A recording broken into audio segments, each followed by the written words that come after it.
Hey, salut tout le monde, c'est Thomas de chez Committee. Je voudrais vous souhaiter à tous la bienvenue sur Committee Members et je voulais vous faire une première petite vidéo pour vous apprendre à utiliser l'application pas à pas, toutes les fonctionnalités de base avant que l'application ne sorte. Elle devrait sortir d'ici un jour ou deux et vraiment la sortie maintenant est imminente. Je l'ai sur mes deux appareils, Android et Apple. Donc c'est vraiment l'occasion maintenant d'apprendre à l'utiliser juste avant qu'elle ne sorte. Donc on est parti pas à pas, comment utiliser Committee pour son comité. Ok, alors nous voilà maintenant sur Committee, ici sur mon iPhone. Une fois que vous lancez l'application, vous arrivez sur cet écran d'accueil. On clique sur Get Started. Si vous n'avez pas encore de compte, vous pouvez cliquer sur Pas de compte, s'inscrire. Ici, vous est demandé d'entrer un nom d'utilisateur, un email, mot de passe, répétez le mot de passe. Vous connaissez la chanson.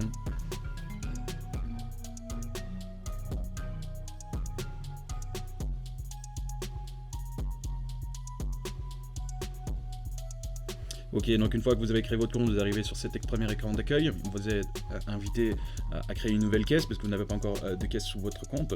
Donc c'est parti, on commence à créer sa caisse. Ici, vous pouvez choisir le nom de votre caisse. Donc ça peut être le nom de votre comité, le nom d'une caisse, ou si vous avez plusieurs bars, ça peut être le nom du bar.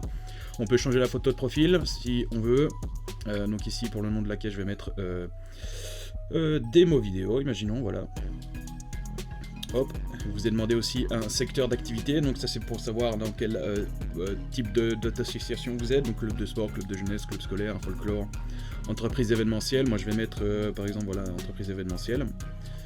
Hop, une fois que vous avez choisi vos informations, vous cliquez sur créer la caisse et vous arrivez sur votre écran d'accueil de la caisse. Évidemment ici la caisse est vide, donc il faut commencer à aller créer vos produits, créer votre menu. Donc pour ça vous allez sur le menu à gauche et vous allez sur la section ici éditer caisse. Sur cet écran vous allez pouvoir ajouter des nouveaux produits. Donc je clique sur le petit plus ici, ajouter un produit. Donc là c'est où vous allez pouvoir rajouter par exemple vos boissons, vos nourritures, vos tickets, etc. Donc ici imaginons je vais mettre une Pils pour ne pas citer de marque, prix 2 €, une catégorie, donc là les catégories sont prédéfinies, donc on a le choix entre beer, soft, food, cocktail, hot drinks et others. Dans mon cas, ça sera une bière. J'ai la possibilité de choisir la couleur du jeton ou du ticket. Donc ça, c'est la couleur du ticket que les invités de mon événement vont recevoir quand ils vont acheter des bières. Donc ici, je vais mettre par exemple voilà, un ticket rouge pour la bière. L'icône est validée. On clique sur ajouter et j'ai pu rajouter mon premier produit. On va le refaire une deuxième fois pour ajouter, imaginons ici un coca. Je vais mettre un cola pour pas citer une marque encore une fois. Je vais le mettre à 1 €. Je vais le mettre dans la catégorie soft, et alors pour un coca, ça sera un jeton bleu.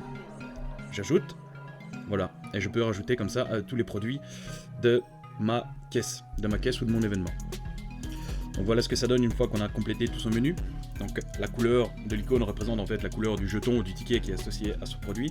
Donc ici on voit aussi au-dessus que vous avez les catégories qui sont listées, donc je peux sélectionner les catégories que je veux, et ça va trier un petit peu mon menu. Ici je reviens sur All pour tout afficher. Donc une fois que j'ai terminé mon menu, je peux retourner sur l'écran de caisse. Donc menu à gauche, je sélectionne ma caisse. Et là je suis parti, je peux commencer à pointer. Donc imaginons je vais pointer un coca, 2 bières. Je vais soit dans le panier, ici je peux commencer à rajouter des items supplémentaires, des boissons supplémentaires, ou je peux les supprimer, ou cliquer même ici sur la petite icône de poubelle pour complètement vider le panier. Donc ici on recommence, voilà, 2 coca, une bière, je vais dans paiement, et l'application me dit voilà, demandez 4 € à votre client, et il vous est noté aussi en dessous le nombre de tickets ou de jetons que vous devez donner. Donc ici dans mon cas c'est 2 bleus, 1 rouge. Dans la méthode de paiement on a liquide ou par carte. Les paiements par carte se font par SumUp, ça on verra dans une prochaine vidéo. Pour le liquide, vous avez le calcul du change, donc ici je peux noter ce que le client me donne. Donc imaginons il me donne un billet de 20, comme ça l'application me dit que je dois lui rendre 16. C'est pratique quand on n'a plus envie de compter. Je mets payer, et voilà. Donc, la transaction est terminée. Et je peux recommencer, voilà, rapidement. Je prends 2 bières blondes, liquide, encore une fois. Je suis pas obligé de rentrer le calcul du change non plus, hein. Je suis pas obligé de mettre le montant reçu, je peux cliquer sur payer directement. Ça va plus vite. Et donc voilà, il n'y a rien de plus simple pour pointer. Donc on peut pointer en liquide ou par carte. On peut trier les produits par catégorie pour avoir plus facile à retrouver peut-être un produit. Je vais dans le panier, je peux le vider directement depuis là.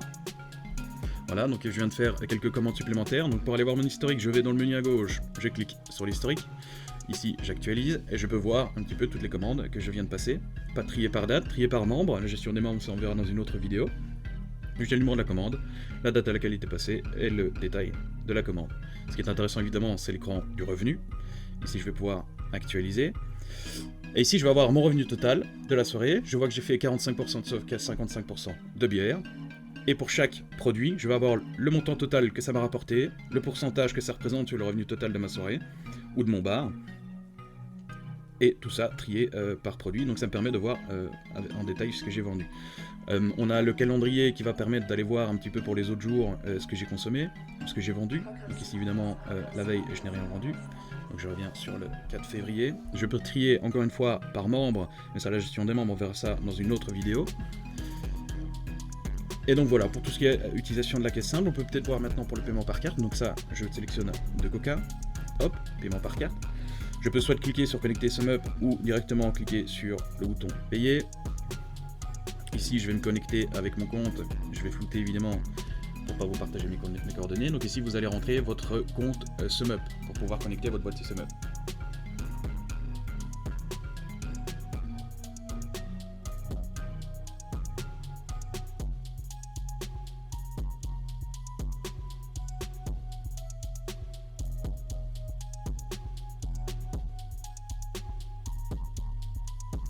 Ok, une fois que vous êtes connecté, l'application va vous demander d'activer votre Bluetooth pour pouvoir trouver votre boîtier SumUp. J'accepte. Moyen de paiement, lecteur de carte. L'application va se mettre à chercher votre terminal de paiement. Je valide que c'est le bon numéro. Je mets connecté. Le boîtier est en train de s'allumer. Et voilà, mon boîtier SumUp est maintenant connecté. Je clique sur valider. Et je peux commencer à recevoir les paiements par carte. La transaction a été approuvée. Pas besoin de reçu, je mets passer. Commande réussie. Ça c'est la première fois évidemment que vous allez lancer le paiement par carte, mais après on peut recommencer par exemple de limonade d'une bière blonde. Je prends le paiement par carte, je mets payer, lecteur de carte. Et voilà, le paiement s'initie directement, ça va beaucoup plus vite. Ici je passe le paiement. La transaction est approuvée. Je passe, je reviens en arrière, la commande est acceptée. Et toutes les comptabilités, tous les revenus des paiements par carte et par cash seront centralisés sur une seule application. Voilà, donc on a vu dans cette vidéo comment créer sa caisse, commencer à créer ses produits, à accepter les paiements, que ce soit en liquide, par carte, et voir l'historique de ses commandes, ainsi que ses revenus. On verra dans d'autres vidéos comment créer plusieurs caisses, comment gérer les droits d'autorisation entre ses membres pour accéder à ces différentes caisses, et aussi tout ce qui est suivi de liquidité, et aussi le suivi des dettes des membres. Je vous dis à très vite dans une prochaine vidéo, on se revoit lors de vos événements, et je vous souhaite plein de bonnes choses pour vos événements et vos comités.